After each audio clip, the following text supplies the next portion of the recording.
So even though it's Monday morning, I'm going to pretend that it's Sunday, right? Because it's Sunday somewhere.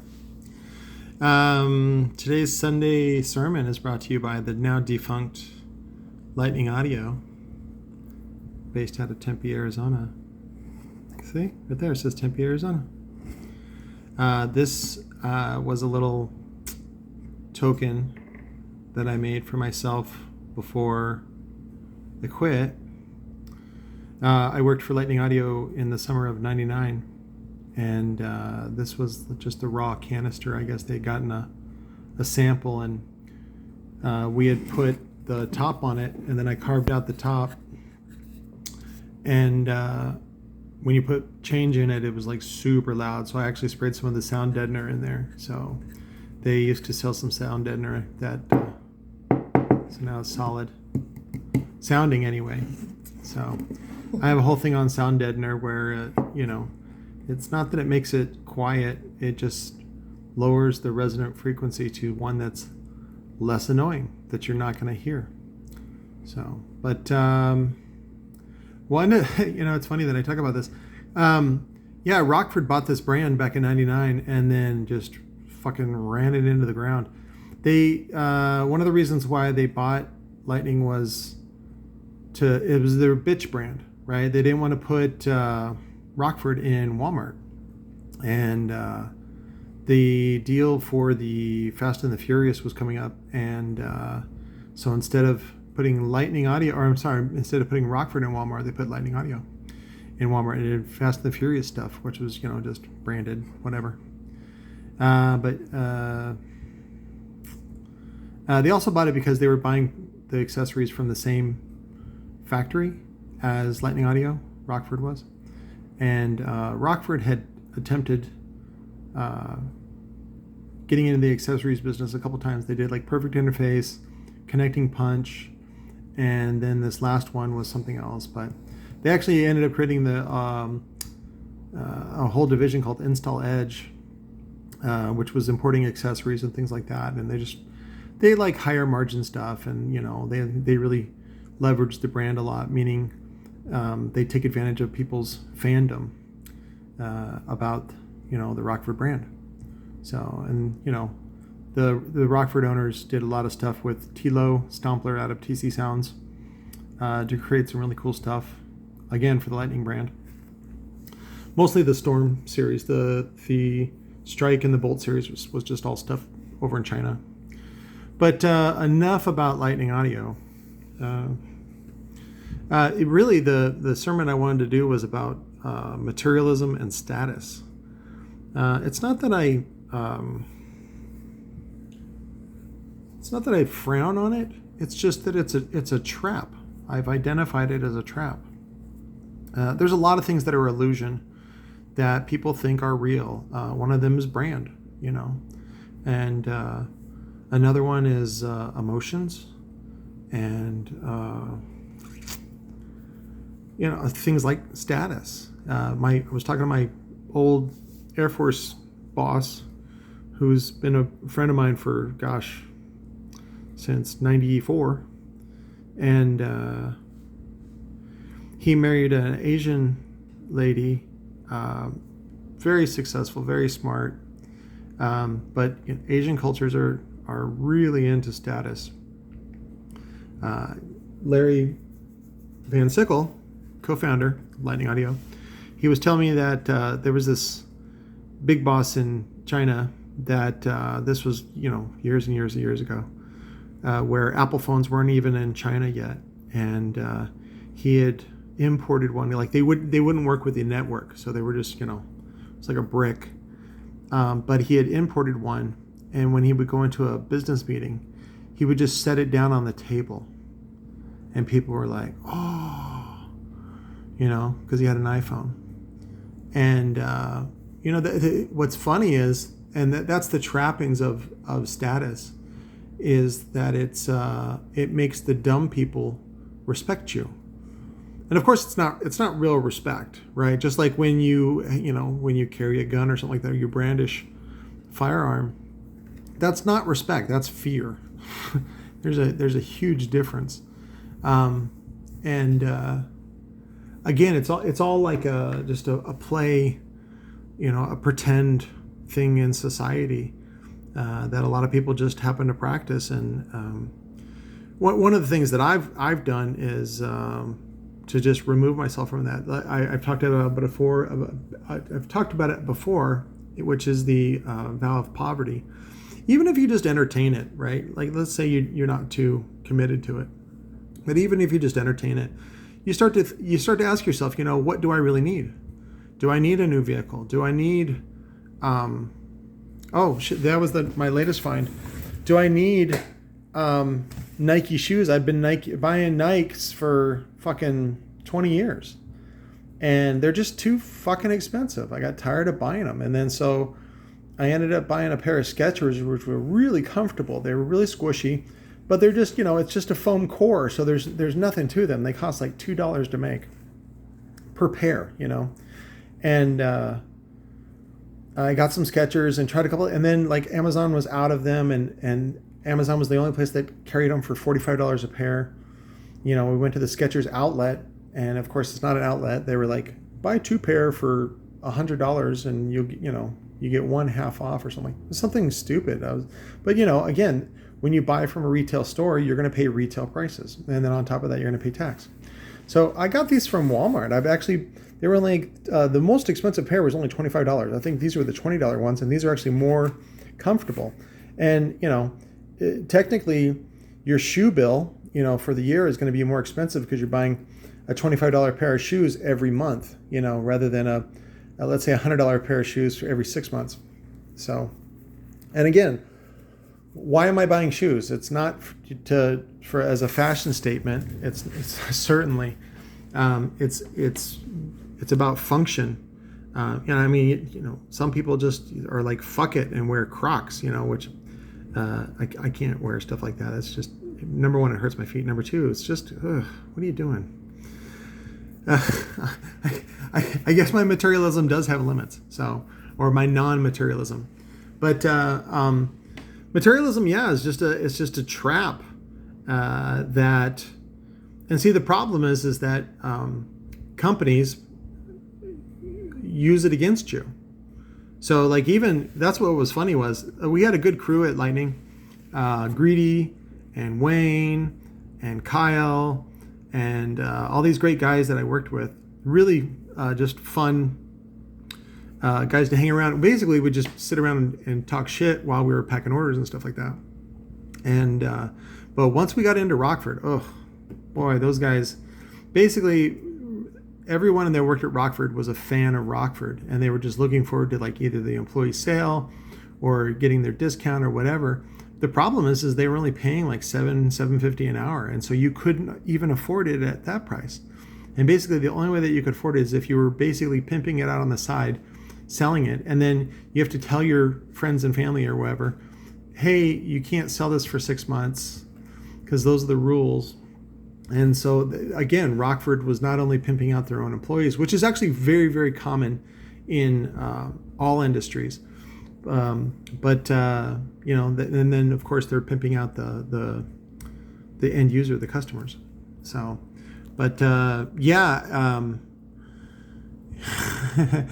if your company has a 401k that they'll like match, chances are that's a trap. I remember this was in '98. I was working at SpeedFam, which was a wafer polisher they made wafer polisher machines for the semiconductor industry. And they brought us in there and were hot talking to us about the 401k, and that if we subscribe to the high yield account, they would match. So like if you contributed $200 a paycheck, they would contribute $200. So the problem is that it was based on company stock. And so immediately I saw this vulnerability, and I raised my hand in the meeting, and I was like, hey, what happens if the stock goes down? Because sometimes you join an index fund or a mutual fund, and like they say, if it goes down, it just pays nothing. But if it goes up, you get paid, or they split the commission or whatever it is.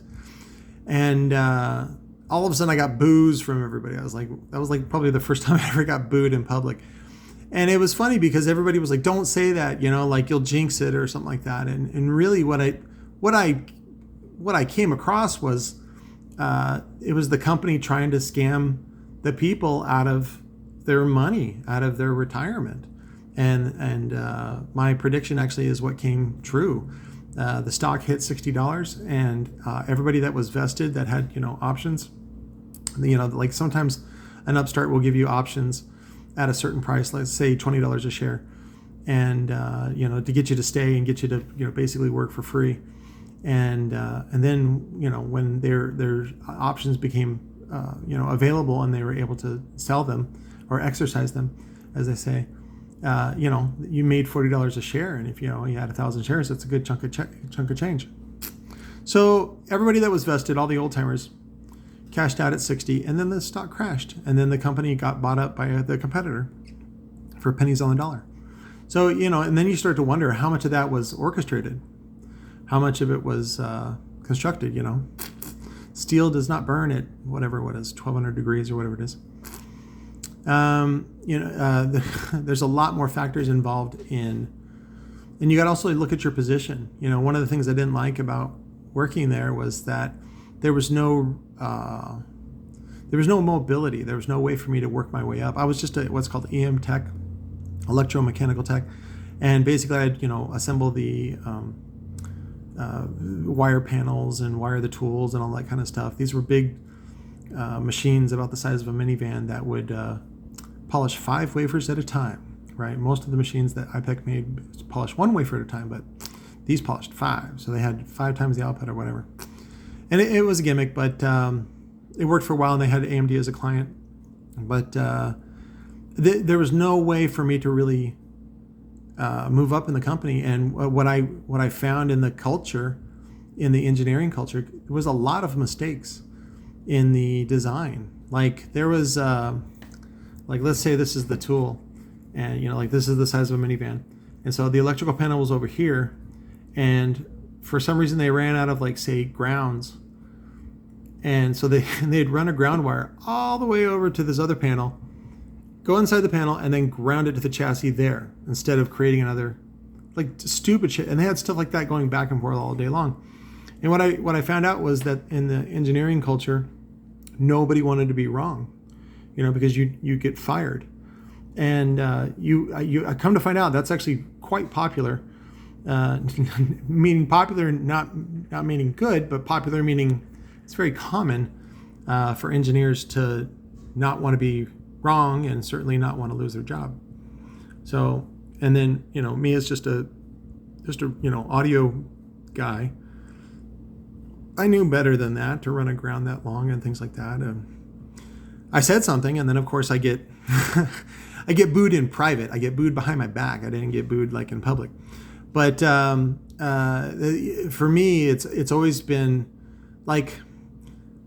one of the first things they teach you in recovery is to take things and take people at face value. Number one, growing up in a dysfunctional household, you always had to walk on eggshells around angry parents, whether they're drunk or not, it doesn't matter. But just, people you were afraid that, if you piss somebody off, you would get punished for it. And so you start being what you think is perceptive, but it's actually not. What ends up happening is you're very sensitive and you jump to conclusions and you end up always playing it safe. And the problem is that it's a terrible, terrible communication mechanism. And all it does is breed fear and resentment and all kinds of other things that go along with dysfunction and just, which is, again, it's very, very popular. It's very common. And, but one of the things they teach you is to take people and to take things at face value. So if somebody says, whatever, blah, blah, blah, you assume that they're telling the truth and that they don't have an ulterior motive. Now, when you do this, it makes you, especially in macho culture, machismo, it makes you what they call a simp, or you got played, or as my friend Ty says, you're a trick-ass trick.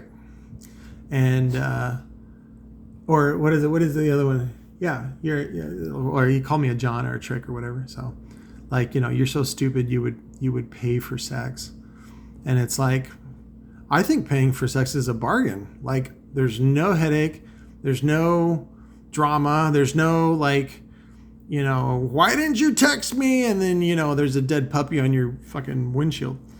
Or like Sherry's sister leaving suicide notes on people's cars. And then going home and locking yourself in your apartment and then trying to kill yourself while your baby is in the fucking crib. Shit like that. I'd rather just pay the $100 or $200 or whatever it is, and then I'm like, bye. I have good memories. So, but that was the other thing I wanted to talk about besides status being an illusion is memories. Memories are an illusion. I get a lot of clients that have like old school stuff, and I have like virtually completely poo-pooed anything old school, and the idea that old school is better. The technology that they have now is so much, it's leaps and bounds greater than anything that was made by Orion in America or PPI or anything like that. Just the semiconductors are so much better now. In what used to take up the space of one die, like in a TO220 package device, they can now put 16 devices. They have a 16 device die that fits in the same package. And so now the current capabilities of the device greatly exceed the package device. And you got to get into semiconductor and all that kind of stuff to really understand what I'm talking about. But basically, the science now is like 100-fold, at least 10-fold, if not 100-fold. And so the idea that the complaint that I get from a lot of people is they say, yeah, I really wanted these in high school, and now that I can afford them, they don't sound the way that, and you got to remember, again, that was an illusion. And first of all, you're remembering something. Human memory is terrible. Second of all, you were a different person back then, and you got to remember that, especially music is, number one, subjective, right? Everybody's eardrums and body are different, and so you're going to hear different things in the music, and it's also very emotional, and so everyone's emotions are different, and you could be keyed up different in a way, just in your body. Certain tones, certain bass tones affect people in different ways. Typically, most young men, and you're talking about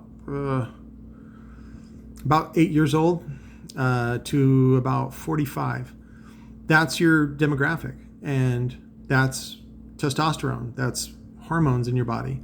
And one of the reasons why you don't hear things or remember things the way you did in high school is because you had raging hormones, right? Remember how you didn't even have to fucking exercise and you would still be slim and everything? And now you're a fat, gross slob. See, that's, well, what about that memory, right? And so, but a lot of it has to do with hormones. So, and that's what I really understood with a lot of my weight loss, the drugs that I'm on, the Ozempic, which is what I call semaglutide, something like that. It corrects the hormone imbalance that I have. And now what does the hormone imbalance come from? Probably Monsanto, and they're fucking weed killer. But my hormone imbalance it causes weight gain, where I'm eating and I'm still hungry, and so I keep eating. Now I don't do that, but I also don't poop every day. Fucking every other day, fucking 2 days. Like right now I'm at 2 days, and I'm like, it's just annoying because I'm like, I know I'm carrying around this fucking dirty bomb, and I know it's going to come out, but I just don't know when. I can't plan around it. It's frustrating. So, and then it's also like always reminding me, like one of the things that you get to know when you date a woman for a very long time is sometimes when you're finger banging her or even sticking your dick in her, she'll have one in the chamber, and then like if you're me, you make a joke about it, and then of course it totally ruins the mood. And she's like, fucking don't talk about the turds in my butthole, and it's like, okay. But, and I'm like, well, go make a poop. She's like, I don't have to poop right now. So she's like, just fucking finger bang me. Shut the fuck up. Suck on my titty. It's like, okay.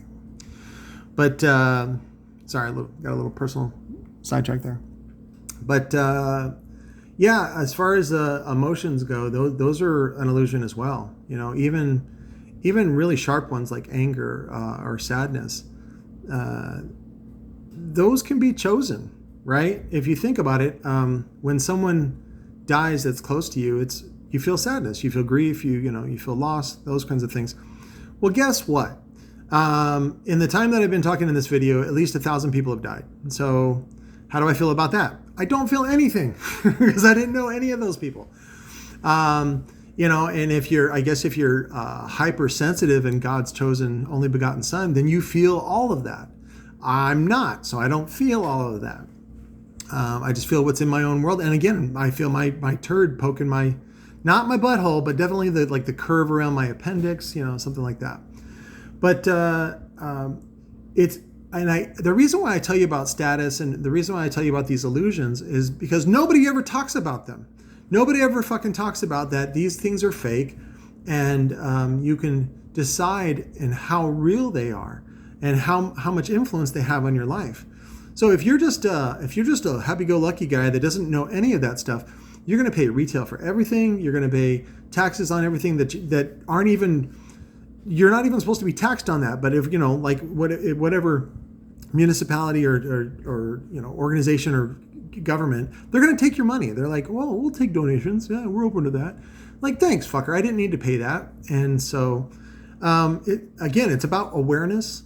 And those are just the beginning things, monitoring your money. Is your money working for you? I did want to finish the money one.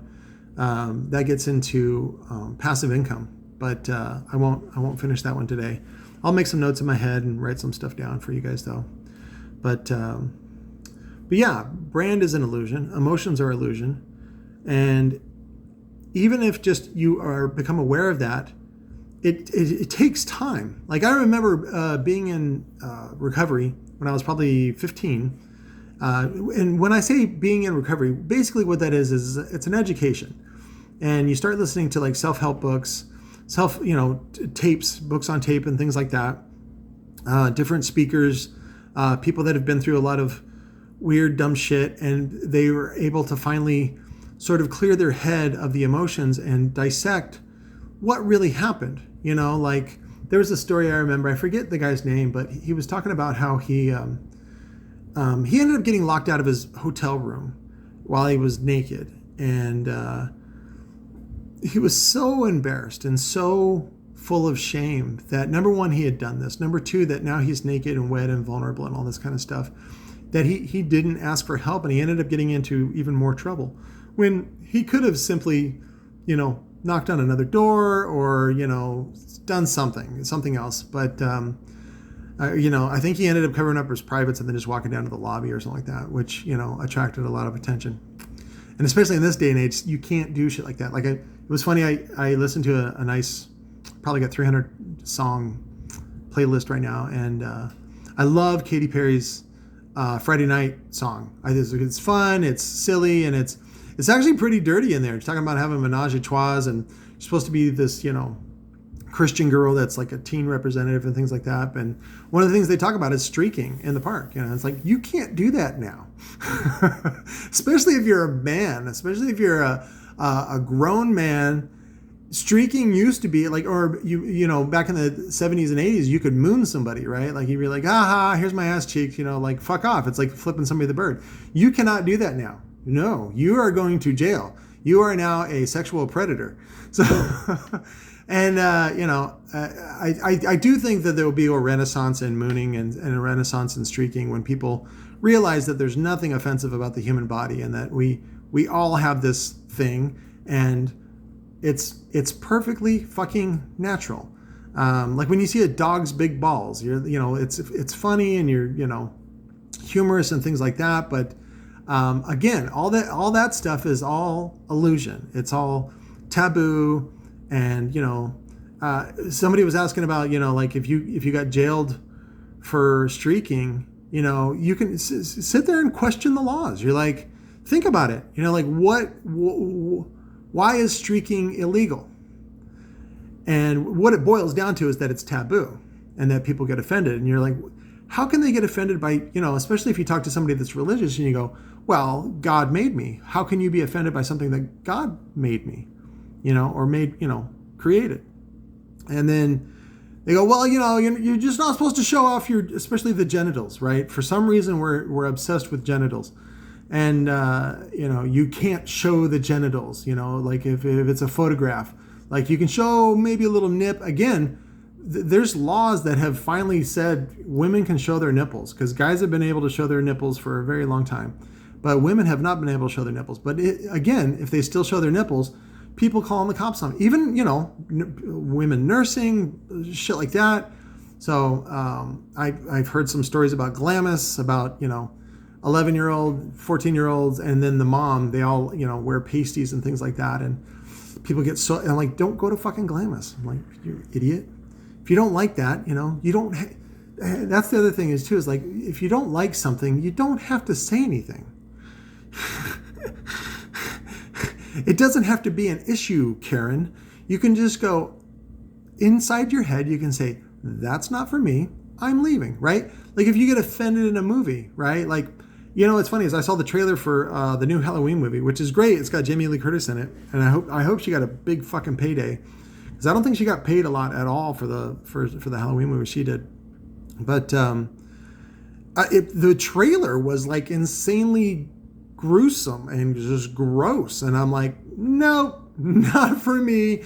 And in my head, I'm like, why are they showing that? Like, there's so many horrific things in the world. Why do I need? And that's when the voices of my parents start coming back and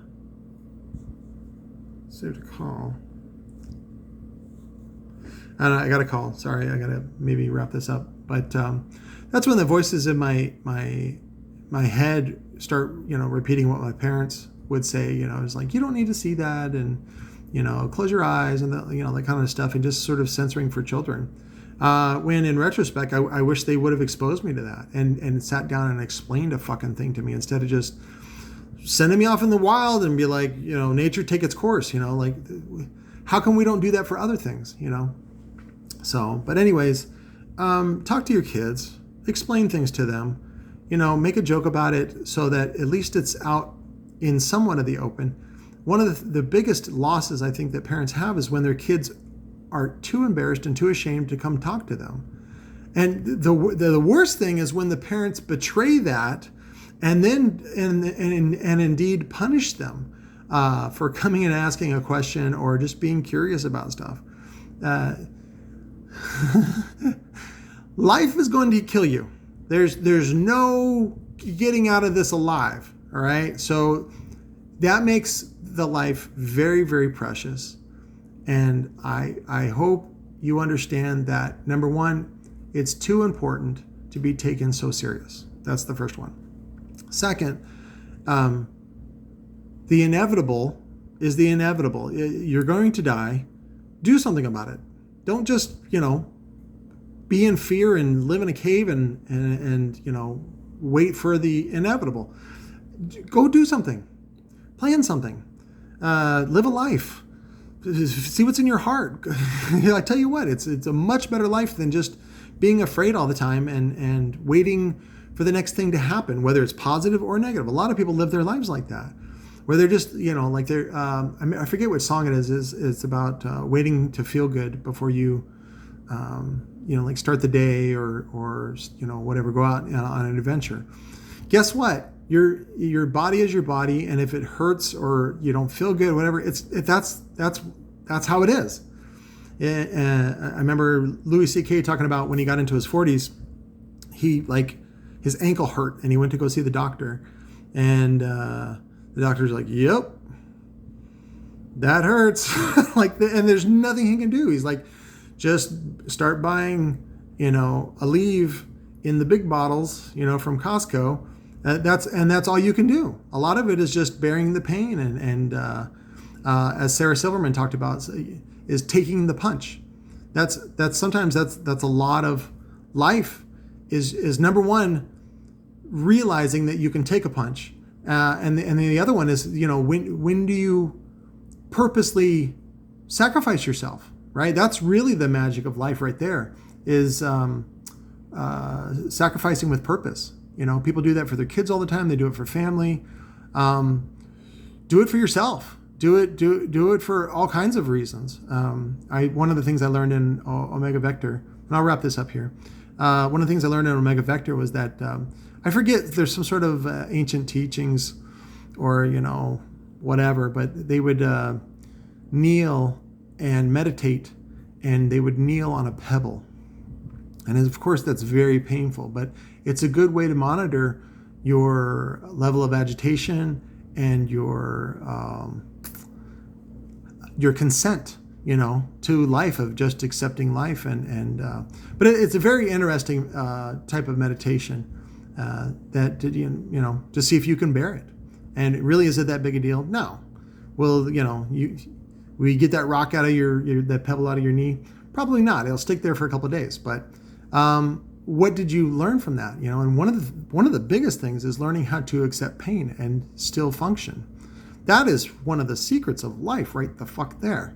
There's been many times where I'm injured or I just hurt, and the wife starts complaining about her aches and this, and she'll take the whole day off, and I'm like, that must be nice. Like, I don't get to do that, and so and that's what you really see in men's culture is sort of I don't want to say punishing yourselves, but be a man, stand up and and do that. And again, there's limits to that and machismo, but I think that's a really good thing. And I would really love to introduce a lot of women to that idea. And, in its essence, that's what feminism is having a woman take responsibility for her life and stepping up. I would love for a woman to buy me dinner. I would love for a woman to open my door. I would love for a woman to care about my orgasm, right? Did you come? Did you come real good? Do you need a finger in your butt? Just ask me what I need. Do you want some cereal? You want to snuggle? Yeah, I do. So, but I love you guys.